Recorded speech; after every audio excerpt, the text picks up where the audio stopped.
রয়েছে অনেকগুলো পানির উপরে।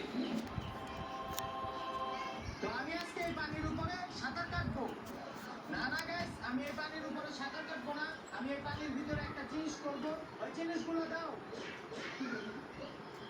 তো গাইস, এখানে দেখতে পাচ্ছেন অনেকগুলো ম্যাজিক বল। আর কি যারা ম্যাজিক বল চেনেন না তাদেরকে বলি, এগুলা দেখতে পাচ্ছেন অনেক ছোট ছোট আছে। এগুলো এই পানি।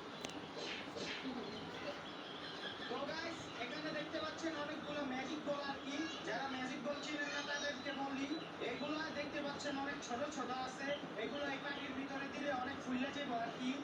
তো যাই হোক গাইস, আমি এখন এই ম্যাজিক বলগুলোকে কেটে এই পানির ভিতরে দিব। অনেকগুলো ম্যাজিক বল আছে এখানে দেখতে পাচ্ছেন। এগুলোর প্যাকেট এখন ছিঁড়ে ছিঁড়ে আমার এখন পানিতে দিতে হবে। তো গাইস, দেখতে পাচ্ছেন এখানে কত ছোট ম্যাজিক বল আর কি রং বেরঙের। তো এগুলো এখন আমি পানিতে দিব। তো আমি যদি একলা এগুলো ছিঁড়তে যাই তাহলে আমার রাত বের হয়ে দিন হয়ে যাবো গা। আমার লোক রাখবো। ওই আপনারা আসেন। এই!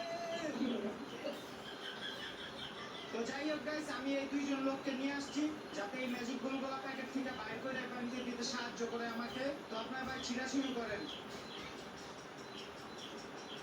তারপর গাইস, আমরা সবাই মিলে ম্যাজিক বলের প্যাকেট ছিঁড়ে পানিতে দেওয়া শুরু করি। আপনারা ততক্ষণে ভিডিওতে লাইক করে চ্যানেলটা সাবস্ক্রাইব করে দেন।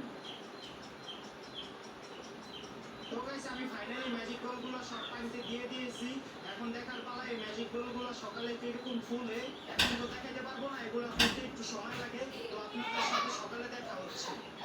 তো গাইস, ফাইনালি সকাল হয়ে গেছে না, দেখতেই পাচ্ছেন। তো আমাদের ম্যাজিক বল মানে অতটুকু থেকে এই যে এই সাইজে হয়েছে দেখেন গাইস। ছোট থেকে আরেকটু বড় হয়েছে আর কি। সারা রাত ভিজে রাখছিলাম পানিতে। আর সবচেয়ে বড় দুঃখের বিষয় হচ্ছে আমরা ম্যাজিক বল যে পরিমাণে